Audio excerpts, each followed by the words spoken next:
Welcome to the Crypto Podcast. You can find all our episodes on thecryptopodcast.org. My guest is a seasoned technology consultant specializing in AI and Web3 with a 20-year history in technology.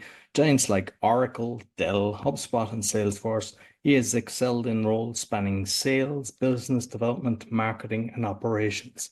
He founded a company focused on metaverse, concerts, and NFTs, and now consults on scaling startups and integrating AI. Currently as Chief Business Development Officer at GriffinAI, he leads efforts in developing on-chain AI agents for Web3 applications. Fellow Irishman living in Dubai, please welcome Colin Fitzpatrick. Thank you very much. That's a better intro than I can actually give myself, I reckon. And it's fantastic to talk to a fellow Irishman. There's very, very few in crypto, I must say. So it's great to hear a familiar accent. Yeah, I think you're actually the first Irish person that I've had on the show. So. Oh, I'm delighted. So I suppose let's start off. I always like to know the person's own kind of crypto journey. Yeah. Well, as you said there, I've been in tech an awful long time. I'm a bit of a nerd. I like all things technology. I'm not really into sports or anything like that. All my passions now are just sort of Web3 and AI. Discovered Bitcoin in about 2015, and unfortunately someone talked me out of buying right then, which I really regret. Got back in 2017, rode that wave and that crash around then. Got a lot of experience, but in 2020, 2021, founded my own project. It was right after COVID when obviously everyone was locked down and everything was going online. And me and a couple of friends got together and thought, what if we get concerts and bring them online? Because there was no concerts. All the, artists were stuck at home. So we said, hey, this metaverse thing is really kicking off. Why don't we do some concerts in the metaverse? So with absolutely no idea what we were doing, we scrambled through it and actually learned an awful lot and pulled a company together, raised a lot of funding, and then, started that journey of that amazing company. And we did some cool stuff. We worked with Snoop Dogg, Alicia Keys, Robin Thicke, a few others. It was brilliant. It was a very exciting thing. I mean, obviously the metaverse bubble along with the NFT bubble burst quite significantly, but it was, I still believe in the technology in the future. I think it's still got significant value for both NFTs and what I prefer to call as the immersive internet. But I suppose as soon as ChatGPT came out, I kind of saw this and I went, this is the most transformational technology the world has ever seen, and I want to do that. And I went really deep into it. For any of your listeners, please follow me on LinkedIn, Colin Fitzpatrick. I write almost daily, mostly about AI, bit of Web3, Bitcoin, stuff like that, but specifically an awful lot about AI and agents, because I do feel that is the next transformational wave in technology across both Web 2 and Web 3. So I was really happy to find my current role where I get to combine those. But yeah, just very, very passionate and really optimistic about the future for AI specifically. Excellent. And I mean, if I look at your career with the companies you work, just curious, was it in Limerick that you were with Dell? No, that was in Dublin, in Bray and Cherrywood. Okay, because you've got experience with marketing and sales and everything, which in turn obviously helps you with your own business. So you might kind of take us back a little bit in the different things you were doing, because they're all fantastic companies that are internationally known. Yeah, I suppose I fell into my first ever job. Just someone said, hey, I work for Dell, do you want a job? And it was the market was roaring. They were hiring people left, right, center. And straight out of college, I got a job in Dell in sales. I thought, I didn't know what I was actually going to be doing, but ended up being reasonably good at it. I'm a salesman by trade. That's what it is. Then went to Oracle selling enterprise software. Got, fairly deep into that as well. Then went to Salesforce when really the cloud was just brand new and you really had to explain to customers what the cloud is. And they were all very nervous about, what do you mean my data is going to be up, somewhere where I don't understand, where obviously it's very, very different now. Then had a short stint in HubSpot. I was one of the first 20 employees in the company. Obviously they're just massive now. Learned about inbound marketing and all that sort of stuff. So yeah, I mean, I'm fascinated by all things marketing, tech, cloud. And when, when I discovered crypto properly, I got it immediately. And I was one of the guys running around like some sort of, religious person trying to convert them into the Church of Bitcoin. And I did. I converted a lot of people, and a lot of people made money, and went on to do other things and stuff like that. I still try to do it a little bit because I wouldn't, maybe not a Bitcoin maxi, but I'm a really big Bitcoin guy and I believe in it more than almost anything else. And I'm pretty much all in personally. So from there, I went through the journey like everyone does of investing in altcoins where I should have just kept my money in Bitcoin and Ethereum and having the ups and the downs and all that sort of stuff. Don't do it anymore. But it's a fun game and I still very much believe in the technology behind it all. I think it's going to transform the world in terms of, conversion of real world assets and in terms of NFTs for things like, ticketing and access and membership and, proof of digital access. So I love the space. I think it's really cool, but my absolute real passion is AI these days. I stay very, very close to the edge about what's going on. I read all the blogs, I watch all the YouTube channels. I'm quite fascinated by how fast the market is moving. I don't think we have ever seen anything move. It really is on an exponential curve, and we're just not used to that. And I love to get into little spirited debates on LinkedIn with people who say, oh, it's a bubble, or, oh, yeah, it's had its day and it won't produce any value. And I'm just like, really, I think there's some very, very significant people on the inside of some of the biggest companies who are, and there's a tweet about this, preparing for the arrival of a digital god by 2027. So I don't think it'll be that soon. I think maybe 2030 is when I think things will radically change. And, maybe what they call the singularity might be there. And after that, we just cannot tell what the world is going to be like. And that's a terrifying yet fascinating thought. Excellent. And just before we delve more into the AI, I'm seeing everybody going, hey, Ripple, XRP, just get it, it's going to explode and all that. What's your thoughts on that? I've never been a Ripple guy. Maybe I've never put the time into it. I know what it is, I know what it does. I've seen the stories, but I don't. It's going to $10 and things like that. I can't see it happening. It's been it's at the same price now that it was like 4 years ago or something, as someone told me. Maybe they'll be able to pull it off. Like, what's the reason that everyone now is saying buy it? Because usually that's when you don't buy it, to be honest. I don't know. I mean, the expectation is that where's the demand going to come from to send this skyrocketing? I mean, this is what kind of people don't really understand about a lot of these things. And not so much this cycle, but last cycle, they're just looking at random meme coins and going, can it go to $1? And then you've got to go, well, have you done the maths on that? Have you seen what the market cap would be if it went to $1? Because it would be bigger than Bitcoin, and that's not going to happen. I think people are a bit smarter these days, but especially back in 2017 and even in 2021, the solid fundamentals of the maths behind what happens, most people really didn't quite understand. And everyone's in it, they may say they're in it for technology, etc., but most of them are in it to make a quick buck. I hate meme coins, to be honest with you. I think I've probably bought 2 in my life and they both probably went to 0. I wish I'd got in, on Dogecoin and Dog with Hat and all the others, but I'm just, because, it's just a casino, and it's a casino like, Bitcoin and many others have real value and real utility, and meme coins look, I think they're an important part of culture. And if you look at some of the meme coins and even some of the NFTs, like CryptoPunks and the other ones, they've built real brands about it. And I think that's actually what's more important, is that they've built a community, they've built a brand, and then they've used that to create other businesses. You look at Pudgy Penguins and stuff, they're selling toys in Walmart and other big stores. So they started off with some cartoon pictures but built community around it, and now they got a real solid business.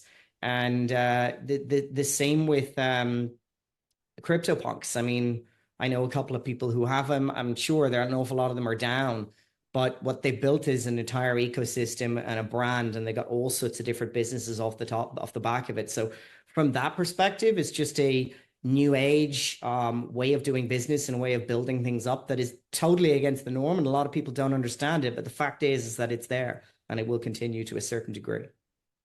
Excellent. What do you think? Just recently Trump came out and he said he was going to get something like 200,000 Bitcoin, but interestingly enough, he was going to, on his first day, fire Gary Gensler. So I just Yeah. curious on your thoughts on that. Yeah, I wrote about this just the other day. Now, not a Trump fan, won't go any further than that, but not a Trump fan. However, like any politician, he is trying to find, groups of voters that he can persuade. And I'm not American, don't live in the US, wouldn't normally vote for a Republican or Trump. But if he was going to do that and really, set a precedent, and let me reverse a bit. It doesn't matter what he does or what he's already done is he's already made Bitcoin a political issue. RFK is talking about it much better than him. Trump has at least said he'll back it and he'll deny a CBDC, which I think is great. 2 out of the 3 main political candidates right now are pro crypto, and going against crypto is a bad move now. So from that, I thank him. I think that's an excellent thing that he has done. Elizabeth Warren and all the others are against it for reasons we already understand. I don't need to go into. But now going nowhere, we don't like it. They're going to lose a lot of votes, and that can't be done. So the tide has changed here. It's gone from crypto as a scam and a Ponzi into, well, we might put some in a strategic reserve, which is incredible. So the damage, not the good stuff has already been done, I believe, because now other nation states around the world are going, do we need to look at getting a national reserve of Bitcoin? Because what Michael Saylor said is the first country comes out and starts printing money to buy Bitcoin will win. And they can become the very top guys in there. And that's extremely hard to do. So I think we're past the point of no return now. A lot of people are saying that game theory is going to come into practice now, where they'll all be fighting each other against this thing. They always make the comparison to Napoleon having gunpowder, and that's it. And it becomes this topic of war that you have to have it and you can't survive without it. So I think it's an amazing thing that's happened, and I think it will continue. I mean, I've been writing about Bitcoin and what's been happening for a while. The ETFs obviously did extremely well and better than anyone thought. At the end of this year, we've got the FASB accounting, which will mean that companies can hold Bitcoin in their balance sheet, but at a fair value, not at the lowest value that it's ever been, which it kind of is right now. And that combined with things like pension funds and large investment houses, they're all looking at it, and they'll all start to put in 0.1%, 0.5%, 1%, and then that'll grow from there. So I'm very, very bullish on the future of Bitcoin. You mentioned when some country starts putting on their printing press, which unfortunately, even if you look at the Fed, like they all have the printing press, which is going against your sweat equity when you're buying it. And like when everything is connected to the fiat, that's when, like, if it wasn't, if we were trading everything in crypto and we didn't have to exchange it back to but when you see the likes of BlackRock, Vanguard and all that, can you ever see it getting it away from the fiat currency? I think it's going to take a very long time. I mean, Bitcoin is denominated in dollars. That's the way it is. I think it would take 10 to 20 years before all of a sudden we're pricing things in sats. You know what I mean? I can't really see it any sooner. But to be honest with you, people talk about, oh, what if the governments ban it? You won't be able to spend it. And, that's just not really going to happen, because you'd need all the governments around the world to ban it at the same time. It's not. I have a crypto credit card here where I can transfer Bitcoin onto my credit card, and I can go into my shop and I can buy a coffee and it'll do the conversion, into dollars and pay them the money. So, we kind of have that to a degree already. I'm surprised that that's not more prominent, but what I can tell you is the last couple of conferences I've been to, there's loads of these companies doing that all of a sudden now. The regulation and the rules to get these things have been very difficult, but now the tide's turned. I've seen so many companies doing these crypto credit cards before, whereas before there was only a handful, and it's very, very difficult to do. That, what you're kind of talking about there is the whole hyper Bitcoinization, which, when it really becomes the store, not just the store of value, but the unit of account kind of globally, that's 20 years away, I would kind of say. And I think we got many, many ups and downs until that happens. Okay. I mean, getting away from American politics, but I'm I mean, you've obviously keeping an eye on what's going on in Ireland, and irrespective of what party you like, doesn't seem to be any that's actually representing the people. Can you see blockchain and AI having any way of making a country run properly and having people accountable? That's a great question. I've thought about this. Look, we could bring in blockchain voting. Let's forget about Ireland for a moment. But in the US, then blah blah blah. But they won't do it. I don't think they'll do it. I think probably there is dodgy stuff going on, and we could easily bring in. We could put voting via Sats on the Bitcoin network. So I think it was Michael Saylor who proposed that. I think definitely blockchain has an awful lot to add, and it can really solve a lot of problems. But the problem is human nature and the politics and the corruption behind what goes on. And I don't see them really doing that. Now, for AI, it's a very interesting thing because right now, with the current technologies, no, we're too early. Okay. We've got large language models. They're super cool. It's a magic box. You ask a question, you get an answer 98% of the time it's correct and 2% of the time it's wrong. Okay. And unfortunately, that 2% can cause mayhem, and it's a problem. Into the future, the way I see it going is something like this. I have written and talk about consistently the growth of AI agents, but specifically personal assistants. Okay. So we've all had our Alexa and we've had our Google Assistant and things like that. But let's face it, they're dumb. They're really stupid. You have to know how to talk to them. And at that, it's a very, very small amount of things they can do. Tell me the time, put something on my shopping list, play this song. Okay, great. That's really handy around the house, and I use it all the time, but it's not smart. But in comes large language models, and in comes NLP, which is how they can actually understand us. And now all of a sudden we can talk to them. Okay. I use ChatGPT all day long. People who I know who are in the tech business and they use it the odd time but don't really get it. But I try to chuck everything in there. I'm recording this right now and I'll transcribe it and I'll put it into my database of the different things I talk about. Someone recently made an AI version of me, and you can go and you can talk to it and you ask it questions.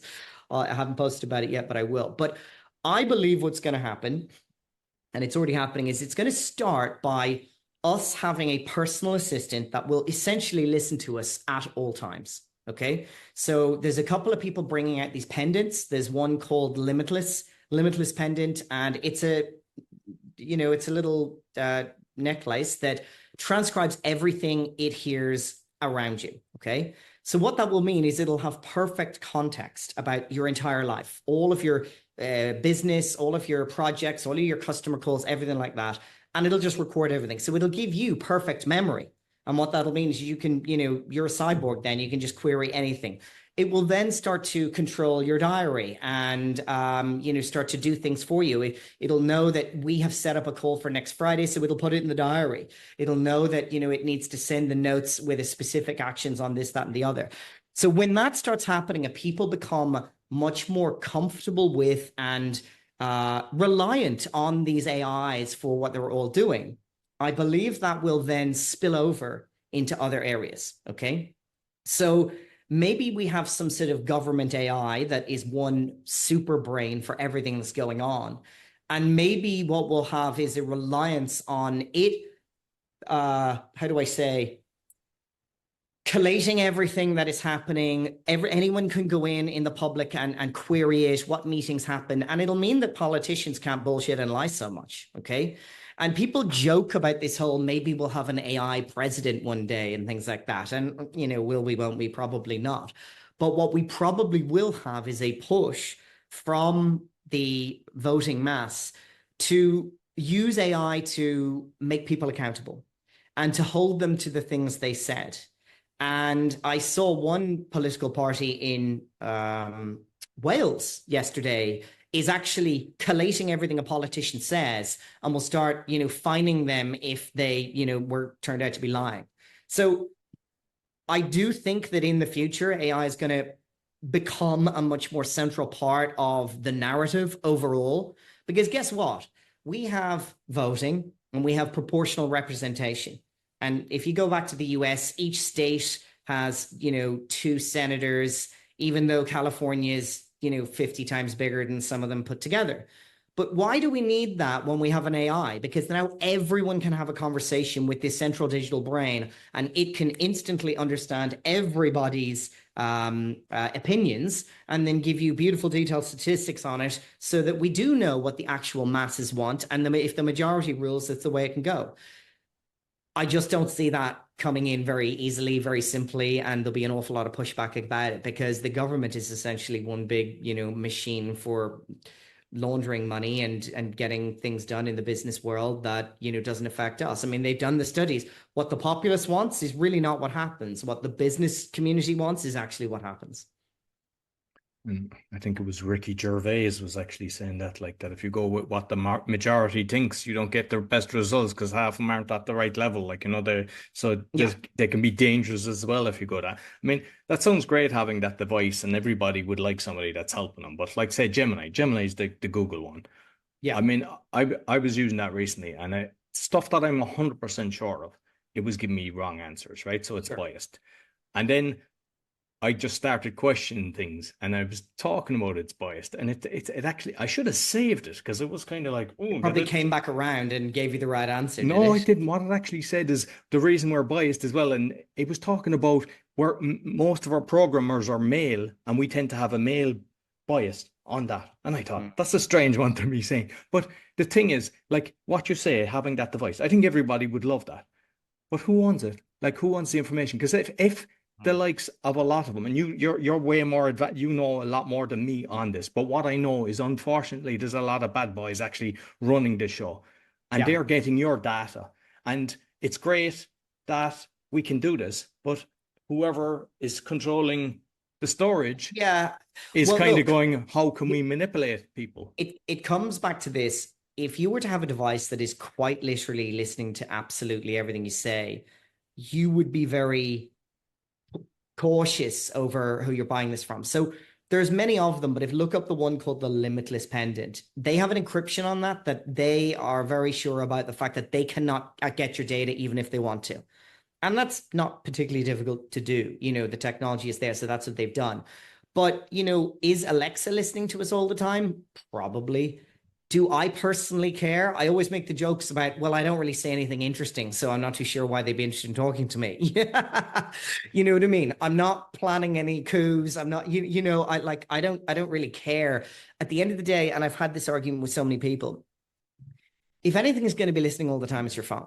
Okay. And let's say it is, which it probably is. And genuinely, I've had some spooky things happen recently where some really off the wall conversations I've been having with my friend, and suddenly I get an ad. That's happened like 3 times in the last month. And like one of them was about, I don't know, ballet or something like that. And ballet lessons come up. It was a conversation about his kid, whatever it was, And another one was about dog food. And I don't have a dog. Doing ballet yourself, aren't you? So like, it's probably doing that. But here's the thing. What I always tell people is that if you think your phone is listening to you and you're paranoid, you need to understand what it's actually doing. You are a couple of data points in a database of trillions that is trying a little bit to serve you ads that might be a little bit more appropriate for your buying habits. That's kind of it. Steve is not sitting there listening to you chat to your wife about, the fact that the house is a mess and you didn't take out the trash. That's not happening. I mean, I think there was a few instances of, the people in Amazon did listen to some stuff around from some Alexa things because they couldn't understand where it went wrong. I don't know. Personally, I don't really care. Other people do, but I do absolutely believe that over the last number of years, we've proved that the data breaches and things that have happened, we're not comfortable with those. And look at the turnaround that Facebook have done recently. They used to be the arch evil nemesis of everything, and all of a sudden Zuckerberg is like this hero these days. He's released Llama, which is the ChatGPT alternative, open source. And their recent version, which is 405 billion parameters, is pretty much as good as ChatGPT, and it's completely free. So, and I think his PR team have done a remarkable job. They had on 4th of July him in a tuxedo wake surfing, holding an American flag and drinking a beer, and everyone's like, and then there was the picture of him with the, with this hair grown longer and has got a gold chain around, and people are joking about he used to steal your data and now he steals your girl. Like things change a lot, but I believe that everyone knows that, we don't want the biggest companies in the world having unmitigated access to all your data, but that's where the blockchain comes in, because we've got all of the technology to help that not be a thing. And there's lots of companies out there, including ourselves, which are working really hard to, make sure that the future internet, they call it Web 5 because it's Web 2 plus Web 3, is a place where your data will be not only private, but if people do want your data to monetize it, well, then you'll get a portion of that. There's one of the, we can do that. There's one of the companies that we're working, Matchchain, which have a way of doing that. We've seen this in the Web 2 world. If you ever saw that guy who did the greatest Dragon's Den pitch ever, whereby he has a web browser where you can make money back and things like that. I believe that it's going to be more fair. I mean, it was at the beginning and no one cared, and all the apps that we used to download were harvesting all our data, but that doesn't happen anymore very much, at least to not as big a degree. And I think the tides have changed. And when AI comes in, well, one thing, you will have your AI agent that will decide which data is okay to send out and which data is private and shouldn't be shared. So, they're going to get very, very smart. And it's going to be like having the smartest person you've ever met on every single topic be your, your best friend and your colleague and your assistant and doing all the things for you. There's a lot of different AIs for different things, for pictures and graphics and music. And is there people working on something that you just have the one instead of kind of going, okay, I need to do this, I need to use this AI, I need to do that, which is kind of, yeah, would be better just one place and you just type in or it's learning from you.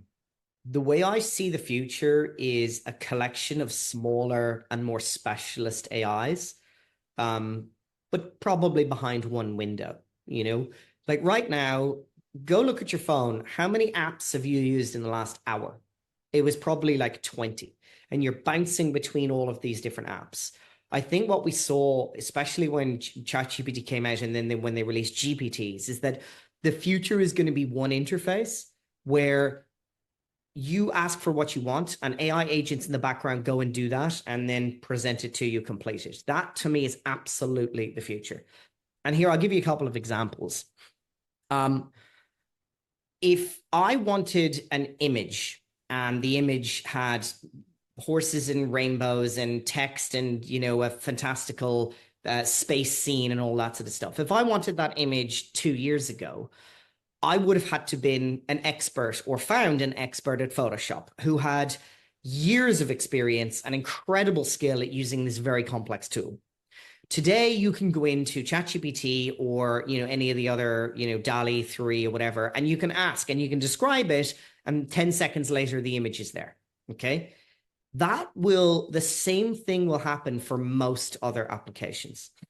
I've spent most of my day updating a CRM because I've been working really hard and I've been talking to all these customers and investors, and then half of it's in my notes and half of it's in my head, and then I've got to go into my CRM because my boss wants everything updated, and it's an absolute pain. In the future, we will have an agent that sits on our desktop, it watches everything we do, and after, I just had a call, with XYZ company, it'll create the thing, it'll go look at it'll update the contact information and put in their Twitter and their Telegram and their, LinkedIn, and it'll summarize what we said in our call, and it'll send out the notes, and it'll put in the meeting invite for next week.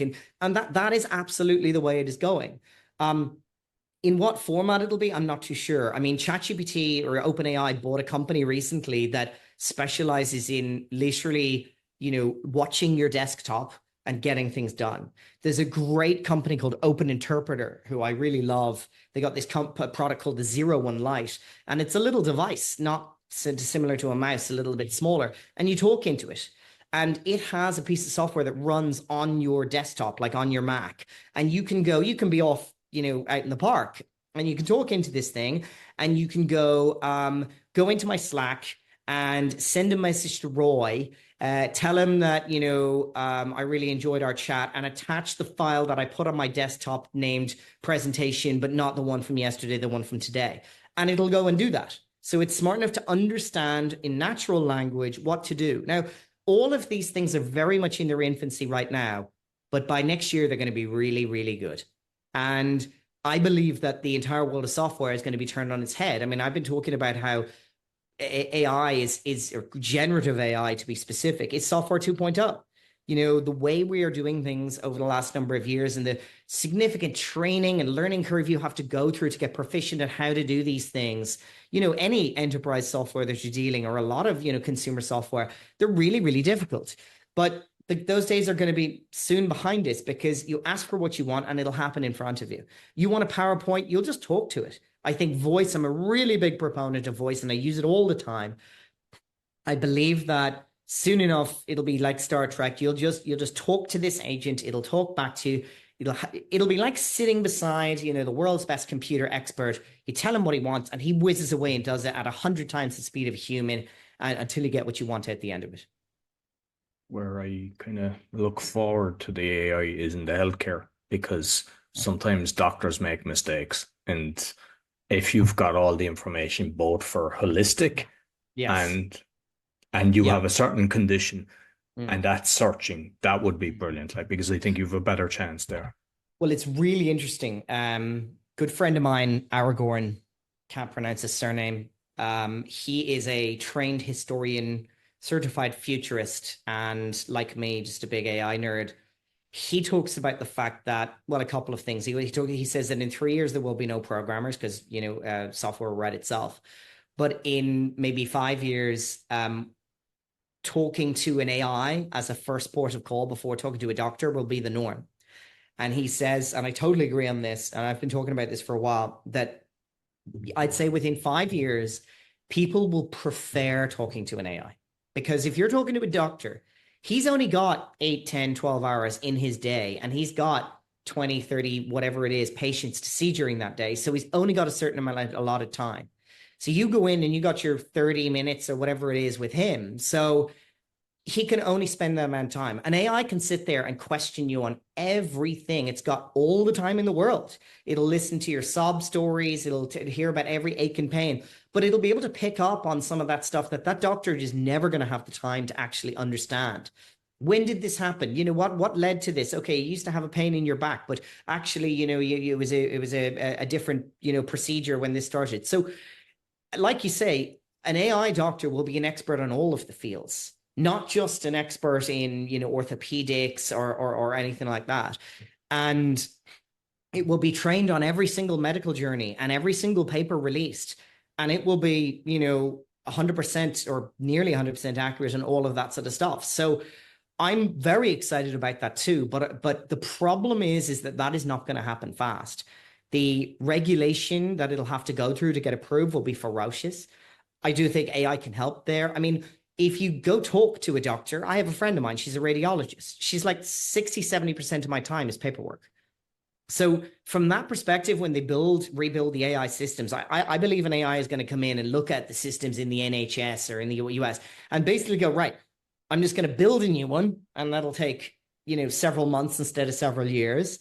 And it'll be completely flexible and everything like that. And you'll be able to talk to it, and it'll have all of the data. And, if you go to the hospital, the amount of forms you're filling in and the tests you have to do, a lot of this can be automated.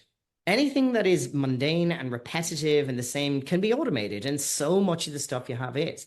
And what that'll do is it'll free up the time that doctors have who spend so much time just doing the basics. It can do all of that. He can review it all, and then he can spend his time, and he can look at the recommendations the AI has made and either go yes or do something else. And that will be transformational.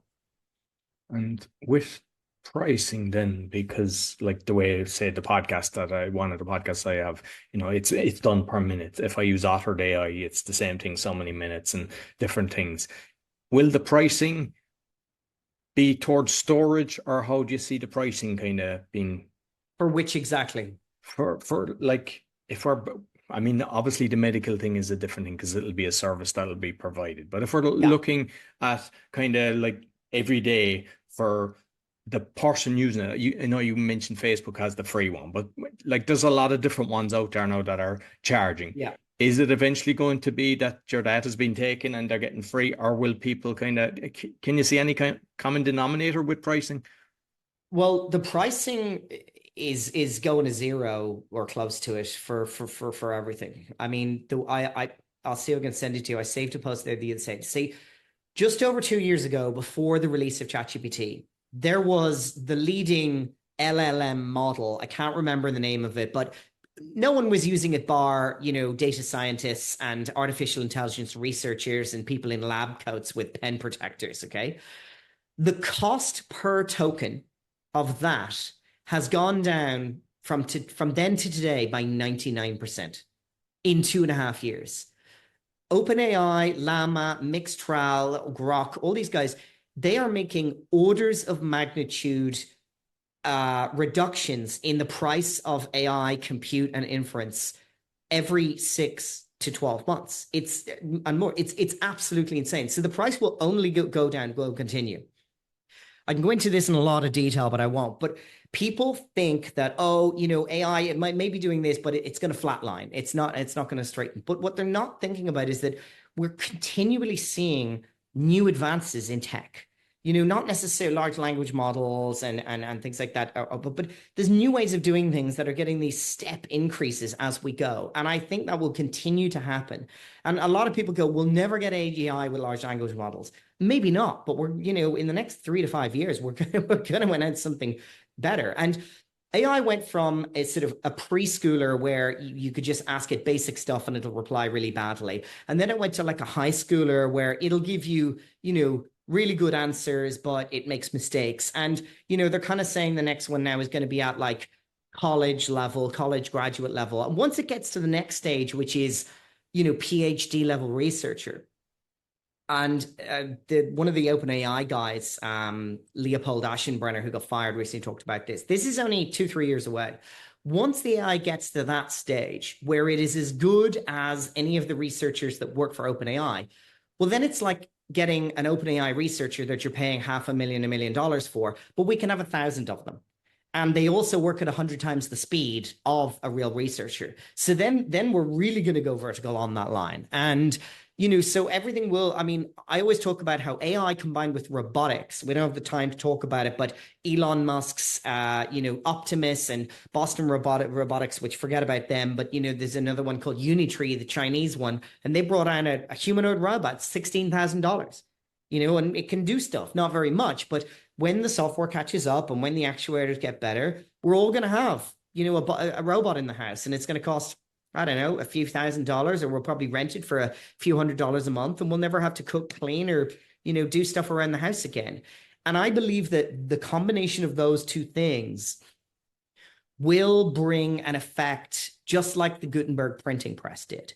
Before the printing press, books were hand-scribed by monks and they cost about $5,000 in equivalent money. And now a book is a few dollars. And the same thing will happen in lots of it. Hopefully food production, hopefully housing, definitely medical care, and, all sorts of other things.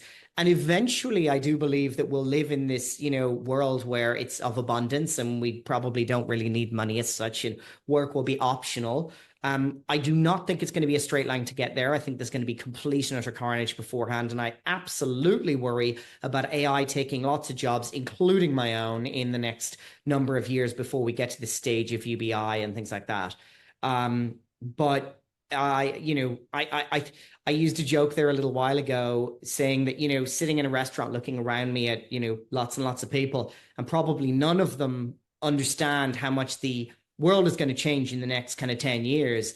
It's almost as if aliens are about to land, are coming, and only me and a few other people know how much things are going to change, and the rest of the population is completely oblivious. I got a sample of doing my podcast in Spanish with my voice, and I sent it to a Spanish person, and I said, look, I've been working on my Spanish, and I didn't give them the video, but I sent the audio, and they believed it. That's how good it is. Yeah. That's how good it is. This is going back at least a year now, but I was living in Brazil. My wife is Brazilian. And I recorded my own voice and I put it into 11 labs and I translated it into Portuguese and I sent it to the family. Now they knew it was AI, but it was an amazing thing to do. And that was ages ago. Now they're way, way better. It's it's incredible. And this is basically the future. To come on, because I know we have limited time, I want to tell you a little bit about what I'm doing now. So obviously I've been working in this field. I my last project was I built a digital human, like a conversational 3D avatar for brands to use as a SaaS solution for customer service and tech support. It's called AI Jam. It's just launching right now, and it's really cool. So you train it on your own data, and there is a semi-cartoony looking character who it responds really instantly and talks to you in a fun and interesting way. And I believe that that will be the absolute future of how everyone deals with and contacts brands and companies. Because if you have to call up your gas supplier now, or your phone, or even just some company you bought something with, you wince. Oh God, how do I find the number? Will I be on hold? Will I get transferred around? Will Rajiv understand me? Will I, and then when I get transferred, I have to explain myself again. Those days will be gone in 2 to 3 years, because everyone will have these large language model based AI phone or visual agents that will be trained on all of their data. They'll do a great job of being able to help you. But if they don't, they'll send perfect notes to the next guy who'll be able to do that. And that is absolutely the future. Now, coming back into what I do now with Griffin, what we are is GriffinAI are a platform, like a network for developers to build, host, and monetize AI agents on chain. And what that means is that, like we talked a little bit about earlier, about these autonomous pieces of software that can run around, work together, use tools, operate autonomously to complete what I call goal-oriented multi-step tasks. So you give it a goal, it figures out the task, it goes off, it does all of those, comes back to you and completes it. And there's some really exciting stuff that can be done on there in the world of Web3. And it's differentiated because there's lots of agents out there in Web2, but they can't operate on chain. So we're providing a methodology for people to bring these agents on chain and have them work in a permissionless, secure environment. So we give them an identity, so they actually have their own actual digital identity, but they also have a rating and reputation framework so that they build up a rating as they are good and they're trusted. And if they're not doing well, they get thrown off the network. So that, provides security, especially when they're going to be dealing with not only your data, but also your money. And it's really exciting. So what we've done is we built a couple of agents to show what's possible. And we've tackled the first thing of DeFi complexity, because we all know how horrible DeFi can be, the different platforms and swapping and lending and DEXs and stuff. It's, for the uninitiated, it's really hard. And what we built, and also doing your crypto research. I mean, you don't know where to go and you're looking at different things and you're trying to figure out what's going on between Telegram and Discord, etc. We've built a series of agents, which is just like ChatGPT for your crypto wallet. So for starters, you can go in, you can connect your wallet, you can see the contents of your wallet, you can query, ask any questions about transactions or when I got money from this guy or on that network, anything like that. So it makes the block explorer so much easier. But it will also be able to actually execute the transactions for you. So you connect your MetaMask or any other wallet, and then you can go, right, send money to Roy, and you're in my address book, and it will know that you like your money, in USDT on one of the specific networks. Okay, let's say we want an ERC20, okay, or Solana. And then it will be able to swap tokens or bridge them. Bridging can be very difficult. You get some obscure network or obscure token and you want to just get it in, and you can't do it within your MetaMask or within your Trust wallet because that's not supported. You can just tell it and you can do it. You can send tokens. You can even do staking. So you can go, right, I have $1,000 worth of Ethereum, and it'll tell you, right, you got Lido and you got Clean and you got this one. This was going 5%, but you need to lock it up for 100 days. And if you want to unlock it, it'll tell you the penalties. So this is what I'm talking about, this sort of next generation interface for crypto and DeFi, because we know, or at least we hope, that in 5 or 10 years, we won't have the same horrible pains as we have now. And that's what we're doing. We're building this sort of ecosystem where any Web3 dApp, any wallet, any DEX can come into our marketplace, view the hundreds of different agents, and then easily integrate them into their own ecosystem so that they provide a better user experience for their own users. And then, it can help with onboarding. Onboarding, filling in all those forms can be really difficult. I think we should just have a digital person who just asks you the questions, or maybe it connects into your digital identity where you've got all of your data and you can decide which one you want to give it to and which one you don't want to give it to. Then you can use it for, education. It's all well and good reading a massive, white paper, but maybe you can just have a discussion and ask questions in a sort of more human-like way. I think ultimately, technology has taken us away from the human aspect and we're stuck on keyboards into screens. But I believe in the future, AI will actually liberate us from that, because whether we're talking to an AI or a real person, at least it'll be able to, bring us back to what we're most, what we do most naturally, which is converse.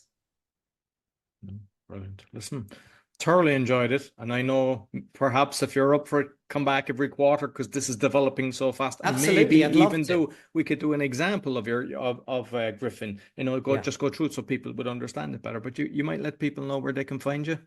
So LinkedIn is my best place, which is Colin Fitzpatrick on LinkedIn. My company is GriffinAI, which is GriffinAI.io. You can also find me on Twitter. It's Colly Monster, COLLYMONSTER, but I don't post a huge amount. But yeah, for sure, connect me on LinkedIn, send me a message. Would love to hear from you. And thanks, Roy. It's been an absolute pleasure. Yeah, no problem. I'll make sure I put the links both on the audio and the video. So brilliant. That's all for the Crypto Podcast. You'll find all our episodes on the cryptopodcast.org. Be sure to comment. Let us know what you thought. And also, if you've got questions for next time that Colin comes back, and I'll write them all down for the next time. Until next week, take care. So I hope you enjoyed this week's episode. As mentioned at the start, you'll find my 6 podcasts on bio.link/podcaster. And also, if you'd like to start a podcast or do a podcasting tour, you'll find the information on that or on the QR code that's there. Be sure to give us a thumbs up, 5-star rating, and share with your friends, because it really helps. And also, I'd like to thank DanielPackard.com, helping people with fear, doubt, and anxiety. He's got a 90% success rate, and he's only charging if he helps you. So be sure to check him out, and you get a free call to discuss everything. Until next week, take care.